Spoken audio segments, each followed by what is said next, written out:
Good afternoon, everyone. I'm Riley King, and happy Friday afternoon, and welcome to this afternoon edition of the Riley King Newscast, right here on the Riley King Network.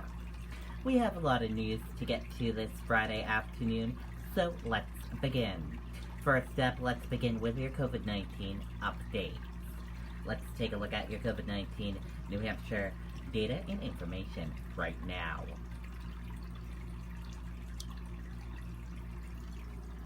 And here is a look at that COVID-19 data and information for all of you right now.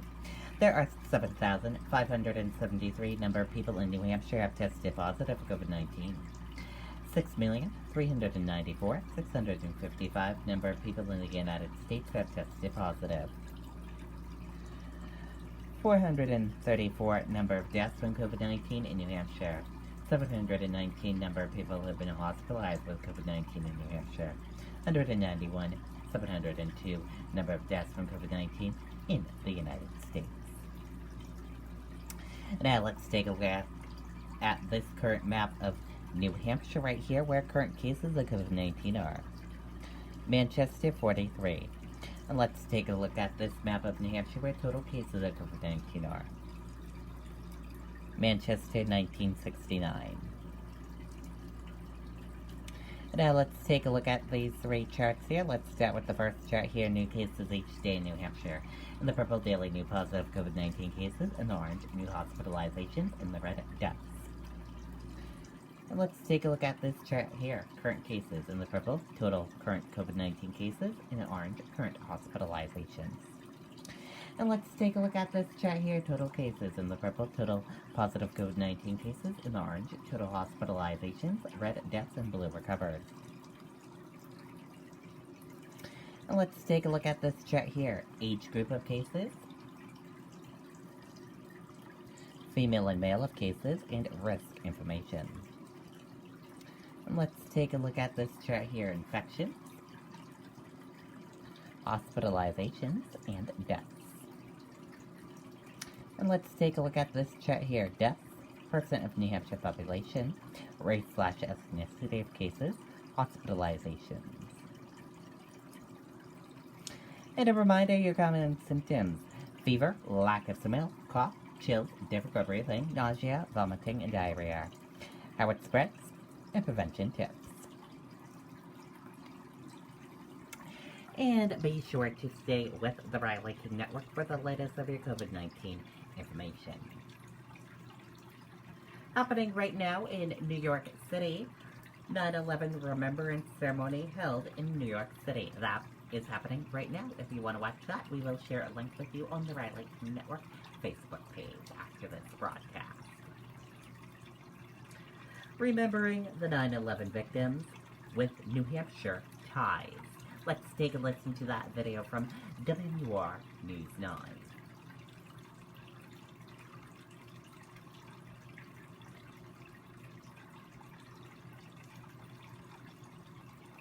You're a smart guy. You got everything pretty much figured out. Well, almost everything. 45% of traffic deaths could be prevented by wearing a seatbelt. Smarten up. Buckle up. No excuses, guys. Tom McGinnis of Portsmouth was the co-pilot of American Airlines Flight 11, which crashed into the North Tower of the World Trade Center. The captain of Flight 11 was John Ogonowski, an Air Force veteran, and Madeline Amy Sweeney was a flight attendant.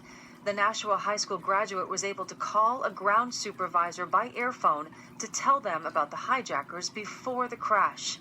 Thelma Cuccinello of Wilmot was taking Flight 11 to California to visit her sister. Also on board, Charles Jones, an Air Force veteran and the manager of space programs at BAE Systems. David Kovalson was on the flight. He lived in Hudson and worked at Raytheon. Douglas Stone of Dover was heading to California on business and to help his son settle in for freshman year at UCLA. Carol Fleizik lived in Plastow with her partner of 12 years and was also flying on business. Carl Max Hammond moved to Derry a few months before he boarded United Airlines Flight 175. He had a doctorate in physics and was a researcher. Robert LeBlanc was a geography professor at UNH. He was on Flight 175 to go to a conference. 59-year-old Louis Neil Mariani of Derry was flying to his stepdaughter's wedding. His wife was on a different flight. The ceremony went on in his honor. Kathleen and Michael Shearer of Dover were on Flight 175 to meet their first grandchild. They were married 39 years. Brian Kinney was aboard American Airlines Flight 175. He graduated from Bishop Girton High School in 1991. Kathy Bantis worked for a company that had offices in the World Trade Center. She graduated from Central High School in Manchester in 1975. Okay, and there you go on that video and that report. And our thoughts and prayers go to their family.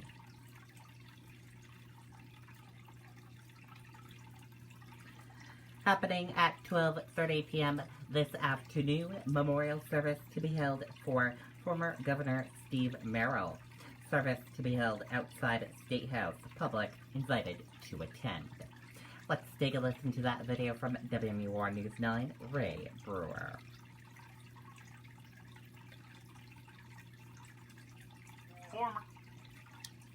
Having dry skin is a struggle. Turns out, my body wash was the problem. Until I tried Olay Body, which improves skin 3 times better than the leading body wash. Better skin from a body wash?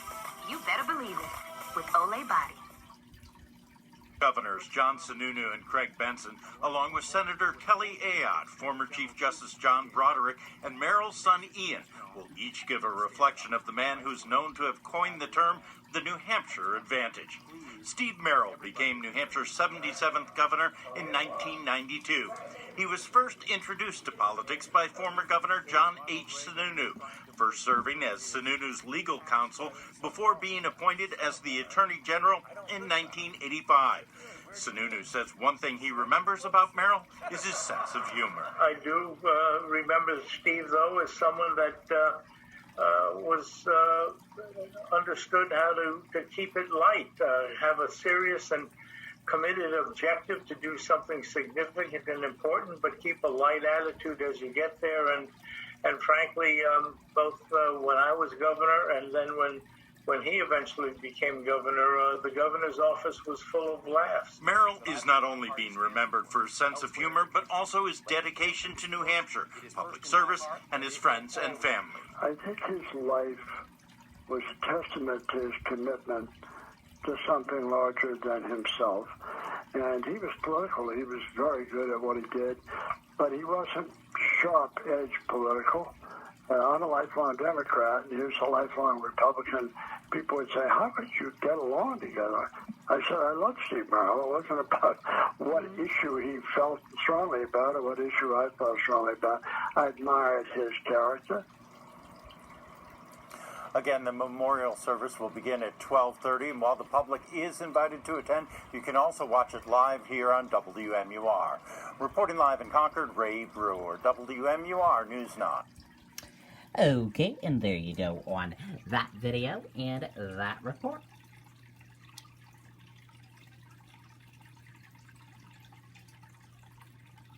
And an update to a story that we brought you yesterday right here on the Riley King Newscast. Bodies believed to be Newport grandson missing since Monday, found in Bosquen. Let's take a listen to that video from WMUR News 9.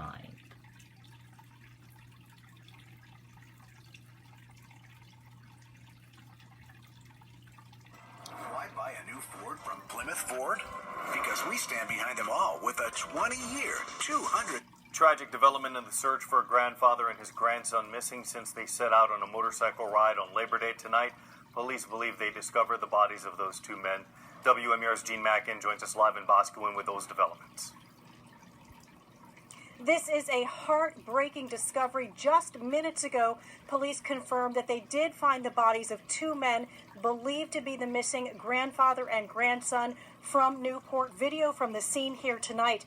They say that the bodies of the two men and a motorcycle matching the description of the missing motorcycle were found off Route 4 in Boscawen in an area dense with brush that would be very, very difficult to see from the road. But police say there was evidence of some sort of an accident which drew them into the area. 69-year-old Jerry Proper and his 22-year-old grandson Cody Pillsbury headed out for a ride on Jerry's red Honda Trike Monday afternoon from Newport. They were reported missing when they did not return home, launching a search by ground and air. Police say they used Cody's cell phone to ping the location east of Newport. This location is about 40 miles from Newport. Police tell us that technology and checking cameras in the area led them here. This is what they told us just moments ago about finding the two bodies. It was in a very densely wooded area, sort of swampy. It was very difficult to access. Our heart breaks with the family. It's a terrible loss. We feel very badly for them. I'm so very thankful to the help that we've received over the last 3 days.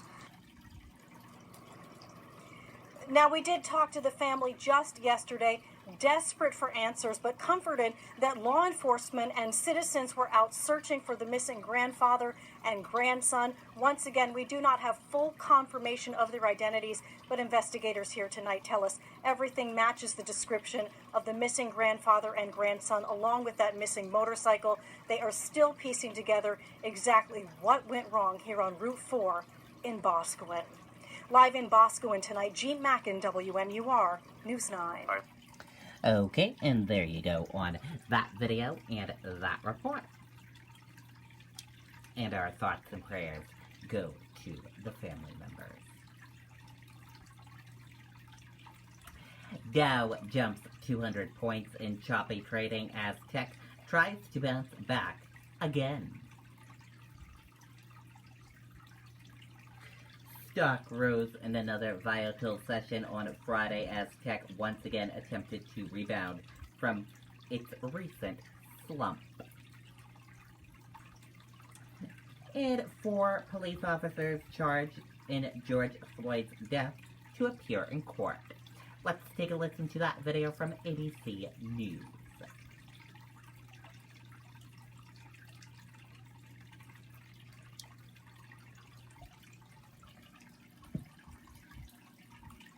The former police officers charged in the death of George Floyd will appear in court today for a hearing.